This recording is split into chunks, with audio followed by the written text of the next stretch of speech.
Bismillahirrahmanirrahim. Assalamualaikum warahmatullahi wabarakatuh. Alhamdulillahirabbil alamin. Allahumma shalli wa sallim ala sayyidina Muhammad wa ala ali sayyidina Muhammad. Mahasiswa semua yang dirahmati oleh Allah Subhanahu wa taala. Alhamdulillah kita sudah memasuki minggu yang ke-9. Di pertemuan hari ini kita akan mempelajari mengenai apa itu IPI. Banyak aplikasi yang nanti dijalankan di komputer saudara itu memiliki antarmuka pengguna. Biasanya menampilkan tombol untuk mengklik, icon untuk menyeret, dan bidang teks untuk mengetik. Beberapa aplikasi ini menggunakan terminal sebagai antarmuka, sehingga pengguna dapat mengetik perintah, mengklik tombol, atau menyeret icon. Antarmuka pemrograman aplikasi atau API juga merupakan interface, tetapi ini dimaksudkan untuk aplikasi, bukan pengguna ya. Tentu saja semua komputer pada akhirnya dimaksudkan untuk pengguna ya. Tapi API di sini memudahkan manusia untuk menulis kode yang gilirannya kita bisa mengontrol aplikasi di belakang ini. Bagi manusia, API ini akan menjadi cara yang tidak efisien, tidak langsung dalam menggunakan aplikasi. Tetapi untuk komputer, API adalah cara yang nyaman untuk mengirim sinyal dan mendapatkan data yang berarti sebagai balasan. API ini dapat diakses secara lokal atau melalui jaringan yang terbesar, yaitu internet. Dirancang untuk menerima masukan dari sejumlah bahasa dan protokol pemrograman. Nah, di sini biasanya digunakan untuk mendesain modding video game, memperluas aplikasi kompleks, mengumpulkan data dari interaksi di situs website. Nah, ini yang nantinya akan kita pelajari ya. Masih sama ya, masih sama websitenya, yaitu opensource.com. Nah, ini ya. Ini yang originalnya. Originalnya ini. Apa saja yang nanti kita pelajari. Yang ini yang berbahasa Indonesia. Kita menggunakan yang ini ya. Pemrograman yang disederhanakan melalui API.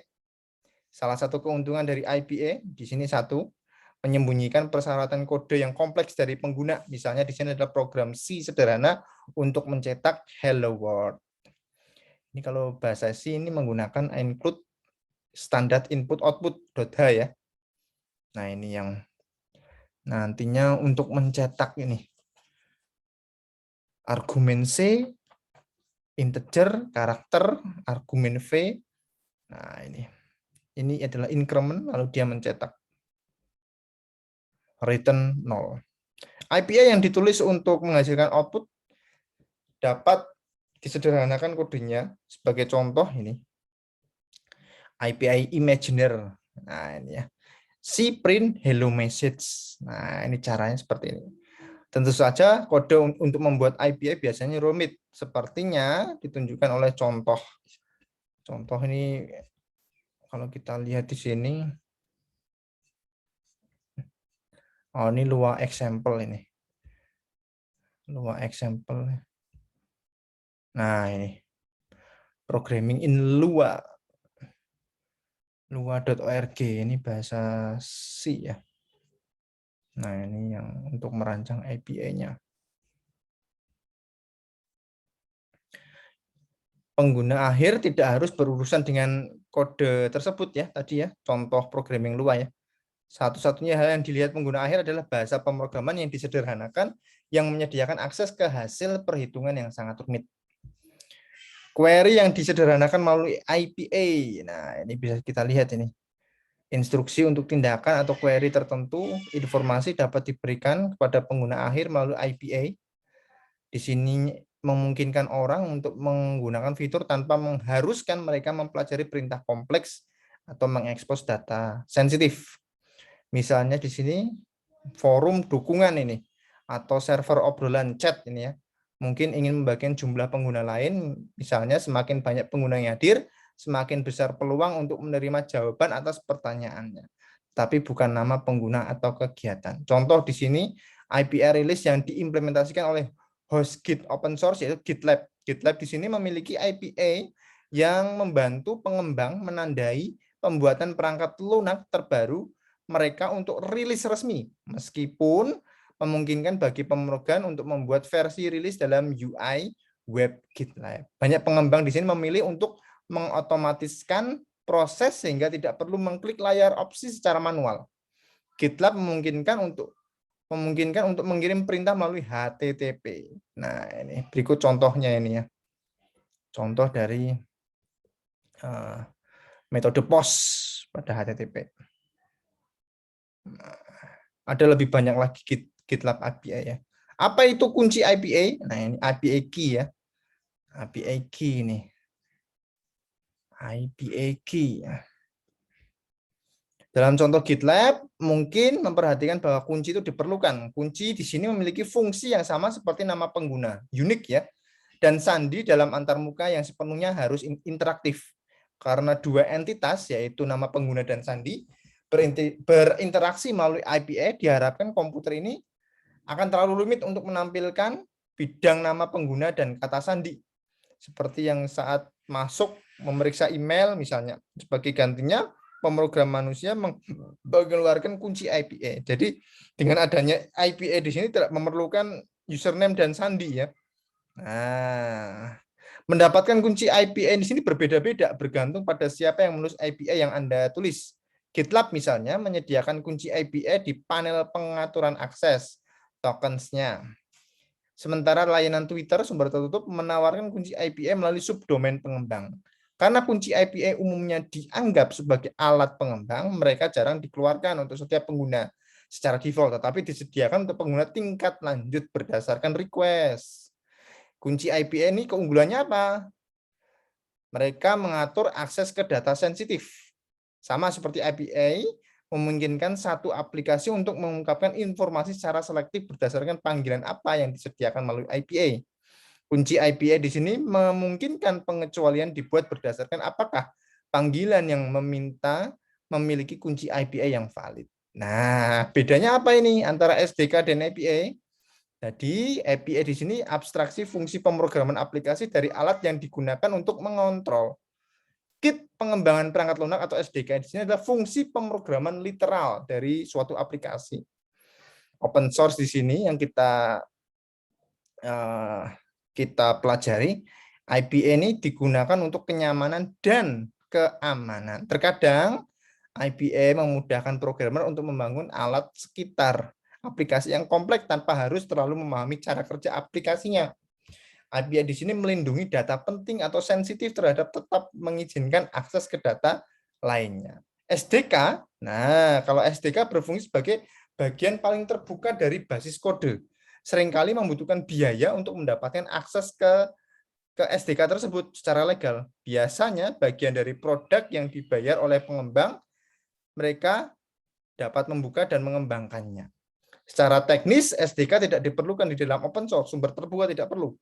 Kode sumber tersedia bagi siapa saja untuk digunakan dan diubah secara langsung. Namun, beberapa sumber terbuka menyediakan SDK untuk menunjukkan kepada pengembang fungsi yang paling penting untuk kasus penggunaan yang umum.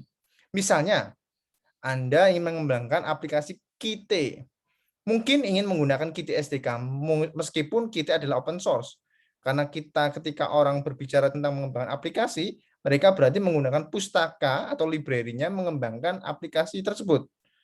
Jika kita ingin mengembangkan Kite sendiri, saudara tidak perlu menggunakan Kite SDK karena pada dasarnya Anda akan menulis SDK. Apa itu SDK? Pengembangan perangkat lunak. Nah,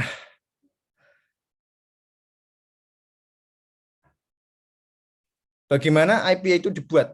Nah, IPA ini antarmuka ya, adalah fasilitas dalam berinteraksi. Dalam komputasi, interaksi sering terjadi dari permintaan dan jawaban. Saudara menulis kode yang mendengarkan instruksi melalui protokol lain, intervensi manusia langsung, mungkin telah membuat IPA di sini secara tak sengaja. IPA dapat ditulis dalam bahasa pemrograman apapun, banyak yang ditulis dalam Java, JBoss, dan Treescale, sementara yang lain ditulis dengan Python menggunakan Flash, Django, ataupun Pyramid. Yang lainnya ada Ruby, Perl, Lua, C, C++, dan .NET. Nah, apa itu RESTful API? Dalam disertasi Dr. Roy Fielding memaparkan gaya IPA yang disebutnya Representational State Transfer, lebih dikenal dengan REST. Ini REST ya. Ada banyak seluk-beluk tentang apa yang memenuhi syarat sebagai RESTful API. Tapi salah satu yang paling penting, gagasan tentang keadaan tanpa kewarganegaraan di sini ya. Server misalnya, sisi IPA yang mengambil tindakan berdasarkan permintaan yang diterima dari klien. Tidak boleh menyimpan data pengguna dan harus menerima semua yang dibutuhkan dari klien. Itu berarti RESTful tadi ya, representational state transfer, itu harus memiliki panggilan yang dirancang untuk menyediakan semua data yang diperlukan untuk menyelesaikan interaksi. Jika saudara telah menulis APA, menyediakan saldo bank pengguna, maka APA Anda harus menerima nama pengguna dan sandi. Juga rekening bank yang relevan, perintah yang diperlukan untuk mengambil saldo bank, ditambah opsi apapun mengenai jenis mata uang maupun bahasa. Nah, ini ya penjelasan dari RESTful API. Ada banyak ini RESTful API, salah satunya adalah pemisahan klien dan server. Karena server tidak berisi data pengguna dan tidak bergantung pada jenis antarmuka tertentu.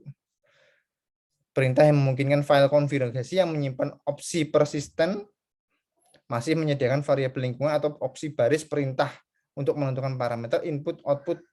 Yang penting, RESTful API sangat mirip dengan perintah yang saudara jalankan di beberapa sistem lainnya. Kita coba lihat yang RESTful ini kita ya. Oh, ini saudara bisa lihat di situ. Baik, bagaimana memanfaatkan IPA? Jika Anda belum pernah menggunakan IPA, coba gunakan untuk sesuatu yang sederhana. Lalu buat catatan tentang apa yang Anda sukai.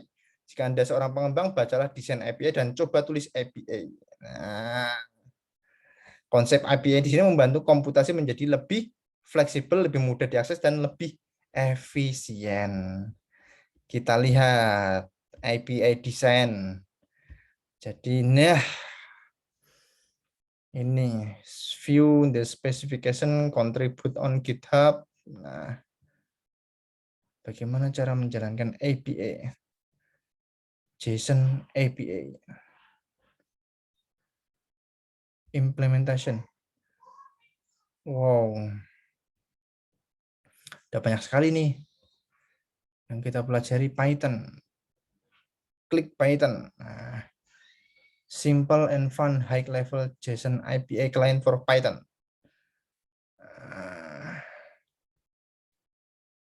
Wah, ini langsung ke GitHub-nya ya mahasiswa semuanya. Oke, jadi ini datanya ini. Data dari API car. ID-nya ada car yang warnanya merah. Nah, ini ya, namanya Kowalski. Ini yang ini data JSON ini mahasiswa semuanya ya. Contoh data JSON. Nah, ini JSON API yang di request nanti. Nah, ini caranya untuk install nanti untuk menggunakan Flux application. Nah, sebagai feedback pada hari ini, silahkan nanti saudara kemukakan kembali mengenai apa itu APA dan contoh-contoh dari APA yang nanti bisa dimanfaatkan di dalam pengembangan sistem. Silahkan untuk menjawab pertanyaan ini di new discussion dengan judul nama dan name dan body message berupa jawaban yang tadi yang sudah saya berikan pertanyaannya. Itu ya mahasiswa semuanya untuk pertemuan yang ke-9 pada hari ini. Mohon maaf sebelumnya. Terima kasih. Assalamualaikum warahmatullahi wabarakatuh.